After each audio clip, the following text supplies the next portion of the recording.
This is Paul Schmid. Welcome to the Pursuit Zone.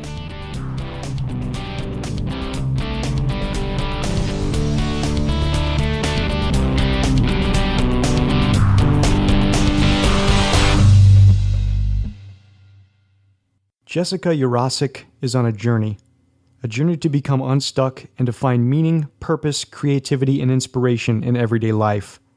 After 5 years behind the cubicle in busy, chaotic Los Angeles, she was burned out. Fortunately, a job layoff pushed the daydreams into reality. She packed up her belongings, rented her house, and planned for a year of travel, vagabond-style, through South Korea, Indonesia, China, India, Thailand, Myanmar, and beyond. You can read more about her travels at MissJessRose.com. Jessica Yurasek, welcome to the Pursuit Zone. Thanks, Paul. Jessica, how did you end up in Los Angeles? Oh, it's kind of a crazy story. When I finished my undergrad, I spent about almost 2 years working in France teaching English and also working in Italy. And when I came back after that time, I had a friend who had already moved out to Los Angeles, and he was also a graphic designer, which was my background for undergraduate. And he had freelance work, and he said, come on out. And so I just packed up my car and drove out west. What was it like there compared to the Midwest? It's definitely a lot higher paced, like busy. And you have the whole Hollywood thing going on there, and the traffic kind of drove me crazy there. And I grew up in Michigan, where I was always surrounded by nature and trees, and so that was kind of an adjustment for me to be in a more arid climate. It was difficult at first. It's a huge city and completely different from how I grew up. Not to make any Los Angelinos upset, but does it have any redeeming qualities? Yeah, actually it does. It's funny because I really hated it like the first 2 years I was there. But the coolest thing about LA is there's so much going on. And you can have access to the ocean, you have access to the mountains. There are crazy art shows every weekend, like different cultural events. I mean, you've got the Hollywood thing, you have movie premieres and the chance to meet people that I would never otherwise meet. So it's definitely a very stimulating place to live, but it requires a lot of effort to get to those places because, of course, it being so big, there are some limitations. So before the layoff happened, did you have any plans in your mind that you were ready to embark on this trip? Yeah, so, like as I said before, I had, after I graduated from undergrad, I had lived in Europe for almost 2 years, and that sort of set the stage, the travel bug and the sort of feeling of wanderlust. And I always knew that I wanted to hit the road again at some point, but it's like I don't come from a wealthy family, so everything I've done, I've like started from the ground up, and I had a job since I was basically delivering newspapers when I was like 12 years old. So like I've always worked, and it just was a matter of time for me to figure out how could I get on the road again.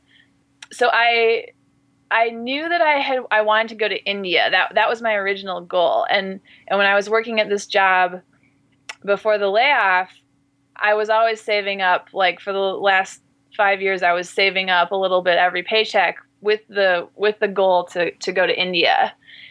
But it expanded from there to this bigger trip. Tell me about some of the places you've been. So we started, and I was traveling with my boyfriend, and we started in South Korea and went to Indonesia, specifically Bali, and then China. And we spent most of our time in India. I was in India for 3 months, and then Thailand, Myanmar, and then back to Thailand. And we were in Thailand when it was really hot. So we finally decided it was ready to head to a cooler climate, and we flew to Berlin in Germany with a stopover in Qatar. And in Europe, we were in the south of France, we were in Italy, the north, and in the UK for a while, in Scotland. And I visited some friends in Austria, and then on my way back to the US, I stopped in Iceland, and now I'm in the US, but the travel will continue in a few weeks, and I'll head to South America next. Very nice. Tell me about India. So India was awesome. It was one of, as people say, one of the most transformative places to travel through. It's also, for me, it was one of the most challenging places to travel through. And I really, in retrospect, how I went through India is kind of a crazy route, because into 3 months, we packed in so many cities. We were all the way in the southernmost tip in Kerala, all the way to the north in Ladakh in the Himalayas. So I really had a diverse perspective of India from all the places that we went to. So when you first got to India, what city did you start in? So we flew to Mumbai, and immediately got a taxi to Pune because we wanted to go to the Osho ashram there. But we ended up not liking it very much. So why was that? Well, first of all, Jessica, explain what an ashram is. Okay, an ashram is, well, I don't know if this is a technical definition, but my understanding of an ashram is that it's a traditional Hindu place of worship, and I guess maybe you could compare it to a Christian version of a monastery, perhaps.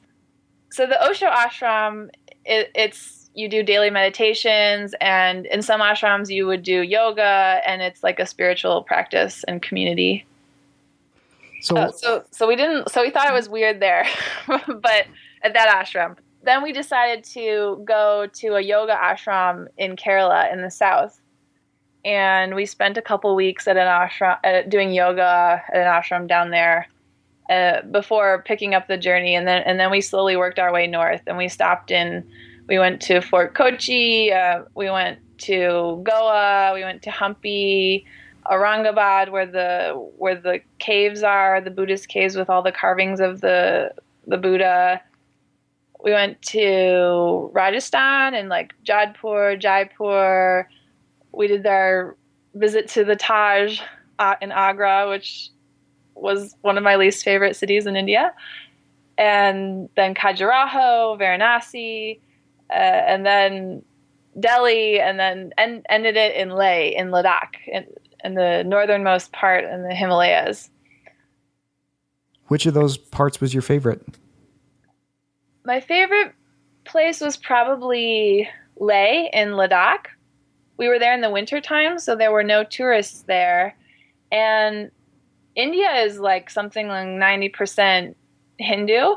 And so most of the travels through the country, we were really experiencing the colors and the spiritual practice of Hinduism. And in Ladakh, it's a Tibetan Buddhist enclave. And so it was a really different place to be, with not very many tourists that time of year, and it's 10,000 feet, so you have to acclimate to the altitude, and it's no running water, all the pipes are frozen, so you have to take hot bucket showers, and no central heat, so you're sleeping with all your thermal layers on, and 3 duvets, and eating the root vegetables, which they've buried in the ground for the winter, and they'll dig up and cook for you. And it was just a really special, unique cultural experience. How easy was it to travel around in India? So it's a challenge to travel around India. I'm not going to lie on that one.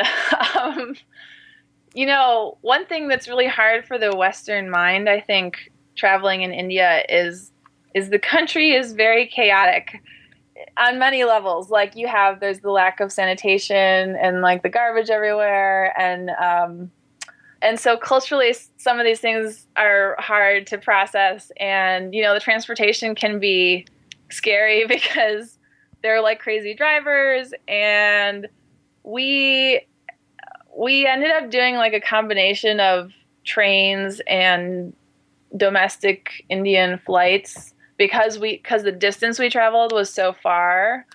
But yes, it's challenging to travel within India. You mentioned that India can be intense. Can you describe some moments of that intensity? Well, it's just, everyone has heard the stories or seen the photos of extreme poverty, and I think that's one reason why that country is so transformative, because coming from the West, and being there, it resets your perspective on everything. And you really realize how I realized how privileged I was to even be there, because, so many people I would meet will probably never have the chance to leave their country. And a lot of people are just basically trying to survive. And I think it's easy to take that for granted. One story that I kind of use as a metaphor for all of India for me was the first month and a half traveling in the South. You're constantly worried about food sanitation and getting sick. There's the whole thing, like they don't really have sewage there. So, toilet situations are always kind of weird. You always want to carry toilet paper with you. There's garbage everywhere. And that's really hard to understand as a Westerner who wants to pick up the garbage, and then they're burning the garbage, and that doesn't make sense, because why would they burn the plastic? Because it makes the air dirty. And then you learn, but burning is cleansing, is a way of cleansing in the Hindu tradition. So you can understand that, like, culturally, that means something to them, different than what my Western mind wants it to mean. But anyways, so we didn't have hot showers for a long time. And finally we splurged on a nicer hotel in Rajasthan where they had hot water. And I was like super excited about this. They had toilet paper in the hotel. They had hot water. It's great. And we're talking to one of the waiters at the hotel restaurant, and we asked something about the water, and he's got very excited. And he's, I'll show you where we get our water from. And we're like, okay. So he takes us up to the roof and shows us these huge barrels where they collect the rainwater. And we're like, that's cool. And then he's like, I'll show you how we heat the water. And we walk downstairs, and he opens the door to the kitchen, and everybody stops what they're doing, and they're like, there are guests here. And then he opens this other little tiny door attached onto the kitchen, and we go inside this room, and there's literally this man sitting in this tiny room with a pile of wood and a wood stove. And he's feeding his job is to put the firewood into the wood stove, and this is where the hot water comes from. And it just kind of blew my mind as a Westerner, because it's something that we completely don't think about.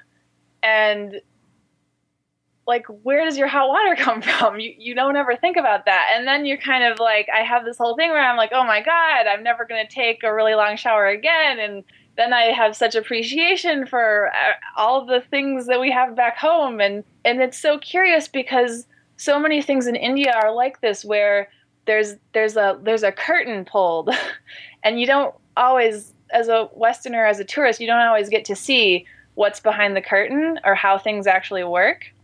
And so that was a really transformative moment for me to sort of realize the whole picture of things there. Tell me about your experience visiting a guru. Oh, so I went to see the hugging guru, the famous hugging guru, Amma. And she is well known throughout the world. She travels in the West, and she gives hugs. That's what she does. And So we went to her ashram to sit with her, and we sat with what's called a darshan, which is basically just sort of the spiritual event where you go and you spend time with a holy person, and there can be music and there are rituals involved with this. And so her ritual is she gives hugs, and like thousands of people will go to see her. And she basically, the darshan that I went to with her was, she basically sits on stage and hugs thousands of people for 16 hours straight. I met this woman there who was like a super true believer, and she was German, and she had been living with Amma for like 10 years, and she believed that Amma was a reincarnation of God. And she had all these stories about how Amma had come back from the dead and had brought people back to life and everything. And it was pretty interesting to meet someone like that who really saw this person as their God. But for me, it was a very spiritual experience, and learning about the culture, and it was the first time I'd been to a darshan, so it was interesting. The funny story I like to juxtapose that with is that about 2 days later, I met a local man who was an Ayurvedic doctor, and he, had been trained in Ayurvedic massage from his grandfather.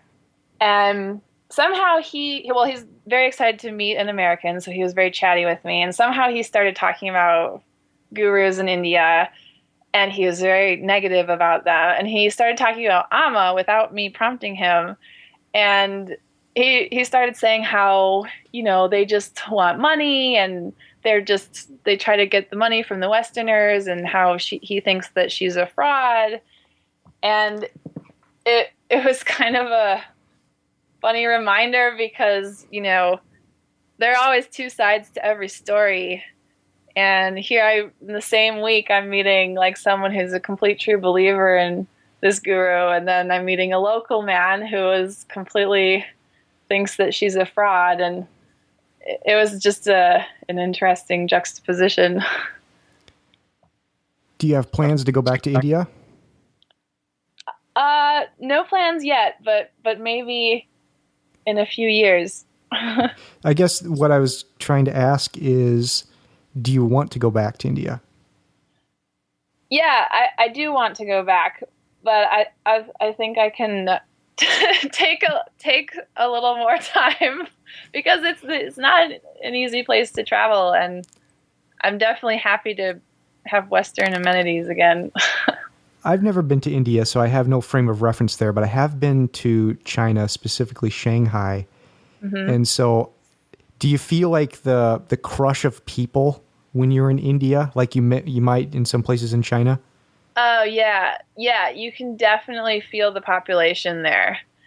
It's different from China, because I didn't actually spend very much time in Mumbai or Delhi, like the biggest cities in India, but the thing that I felt in India with the population was that it seems like there's not space to go to have quiet time or alone time.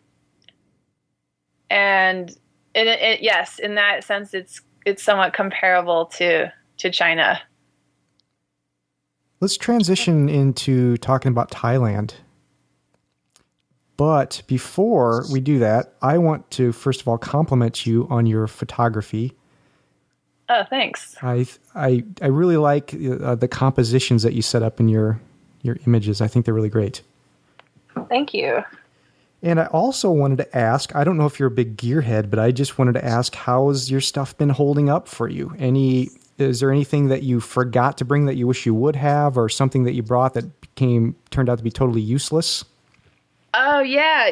My gear has been pretty good. I'm really happy. I brought like a 55-liter Osprey backpack, and I'm really glad that I went with the small size, because it's easy to carry, and I've traveled before with larger backpacks, and I'm glad that I have that finite limitation. I didn't. I think the only thing that I'm bringing, because I'm in the U.S. now, and I'm going to continue on to South America after this. And the one piece of electronic that I'm bringing with me this time is a little Mophie. It's like one of those external battery packs to charge my iPhone, because the iPhone battery is, as anyone who owns one knows, it's like impossible to keep charged. And I shoot a lot on Instagram, and so hopefully that will help me to extend my iPhone battery life. Another indispensable item is a headlamp, and mine died in the middle of the trip, so it took me a while to find a new one. I use that a lot. Just for getting around it, and like when you get up in the middle of the night? Yeah, getting up at night, like, the power goes out, and in places where I was, the electricity would go out pretty often. If you're doing like a night hike or something, it just came in handy a lot of times. Did you go from India directly to Thailand? Yes. And how did you get there? So I flew from Delhi to Bangkok, and I should say that most of my trip we did not have planned in advance. So it just would come to a point when we're like, okay, it feels like it's time to leave now. And I would say that I was definitely ready to leave India after 3 months. I was very happy to have some modernity in Bangkok. So how long were you in Bangkok, and what did you do? So I was in Bangkok, let's see, probably 2 weeks at first, and then it ended up kind of being like we found a guest house that we really liked there, and it ended up being like a base station. So from Bangkok, we flew south to Krabi and to the island Koh Phangan. And we were down there for about 2 weeks, and then we flew back to Bangkok, and then we got visas, and we flew over to Rangoon in Myanmar. Spent about 2 weeks there, then flew back to Bangkok, and then took the train up to Chiang Mai, which is in Thailand, and then flew back down to Bangkok. Isn't Chiang Mai like the vagabond capital of the world now? Yeah, it's pretty cool.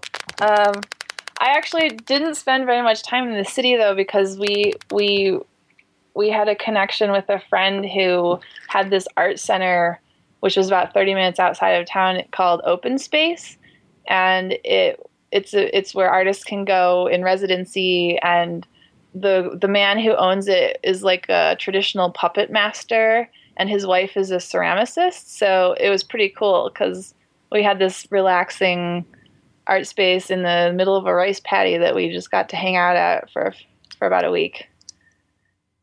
What'd you think of Burma or Myanmar?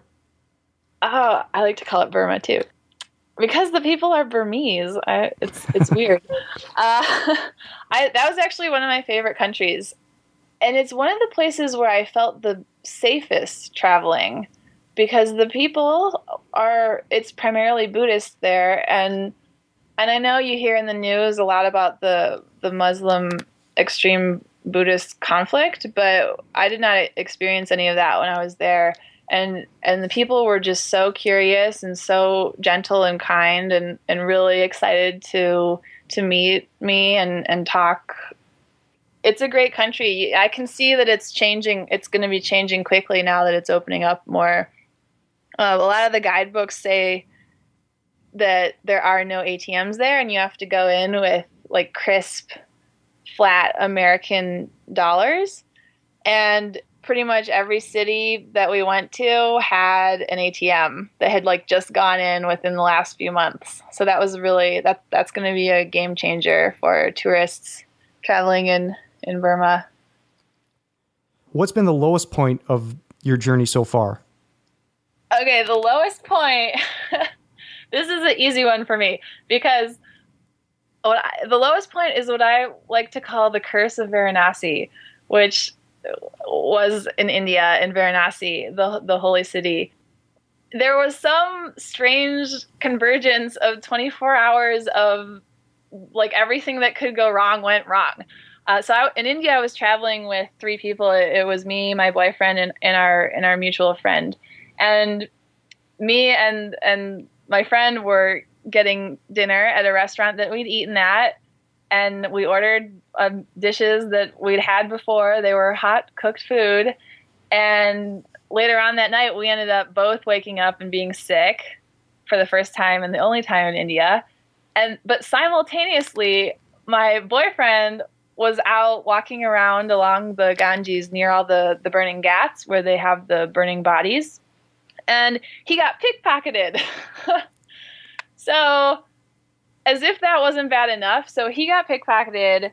So that was like all the credit cards were gone, and then me and my friend Hanzo were both sick, and so I still had my credit cards, but in some strange twist of fate, one of my visa had simultaneously been hacked in the US, like completely unrelated to anything that was going on in India, and it had nothing to do with the travel. It was just like they had a huge leak of information.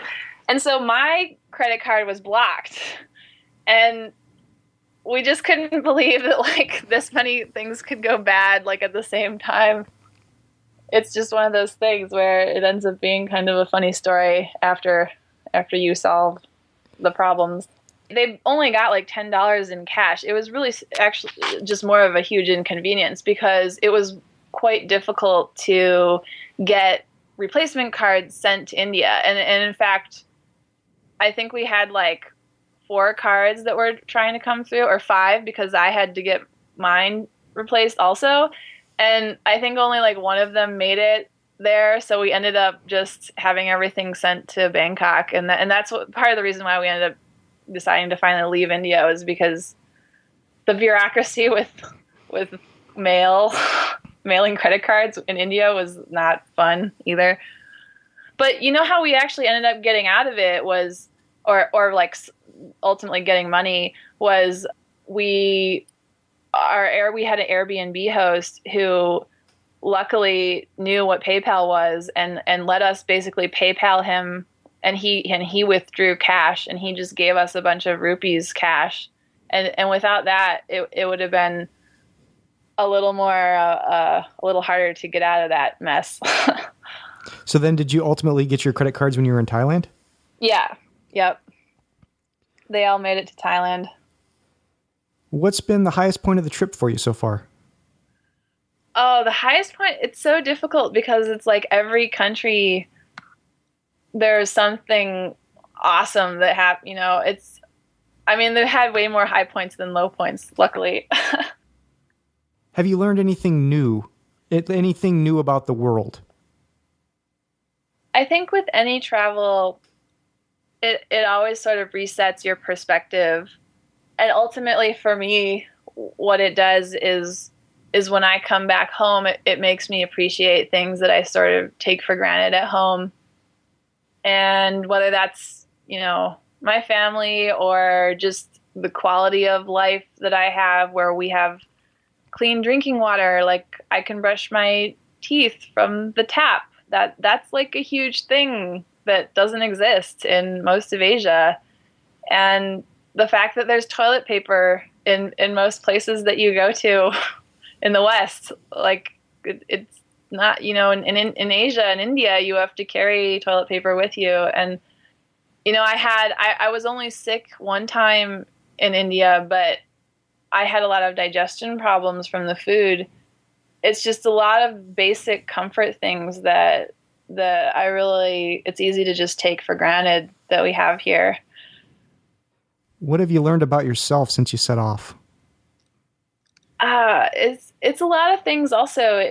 This kind of trip, I think, because I've been moving so much, it's going to take me time to even process everything that I've seen. But I know that one big thing that I've learned is that I have gained confidence in my ability to just deal with chaos. And I would say a lot of that comes from, in India, there's this book called Shantaram, and one of the quotes in that book about India is that sometimes you have to surrender before you win. This really resonates with me because there were so many times in India when like things just aren't going the way, or you don't understand what's going on because it's a different cultural context and it just seems chaotic and confusing. And I would just be like, you know what? I'm not in the cubicle. Like, I saved up to do this. I'm here. This is where I want to be. And maybe I can't control the situation right now, but this is what's happening. And this is the moment. And I don't have to go anywhere. This is, just chill and just to understand that things will work out and just surrendering. And then stuff does work out. And I think that's like I think that'll be a valuable skill when I come back because, it's easy to get stressed out in the office and try to get mad about like some stupid thing. And then you just realize this is so insignificant. Like this is, just relax and it'll unfold and it'll be fine. What advice do you have for someone that wants to travel to India? Probably that. Probably to go in knowing that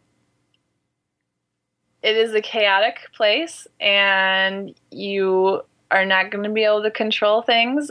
And sometimes you're just going to have to rough it and tough it out. But that there's also a lot of beauty that can come from that. And the Indians are very kind people have really big hearts and a happiness in a way that I don't see in other places. So it's worth toughing it out. Jessica, what's next for you? Well, I'm heading to Burning Man next week in Nevada, which is a arts festival.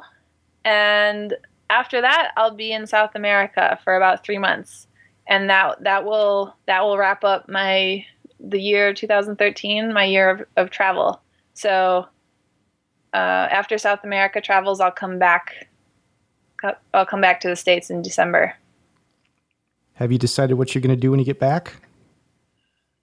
Not yet. I've been talking to a few people about collaborating on a couple different storytelling projects. One of them is a startup project, and I have an interest in continuing writing and photography and blogging, and hopefully I have a goal to write a story about my travels and design a book. But yeah, I haven't specifically figured it out yet, but I have a lot of ideas. How can people contact you? Oh, they can visit my website, missjessrose.com, or you can also find me on Twitter, which is the same. It's at missjessrose. Jessica Yurasek, thank you very much for coming on to the Pursuit Zone. I appreciate it. Thanks for telling your story, and good luck in South America. Thanks, Paul. It's been great talking to you. Recorded August 14, 2013. For more great podcasts, visit thepursuitzone.com.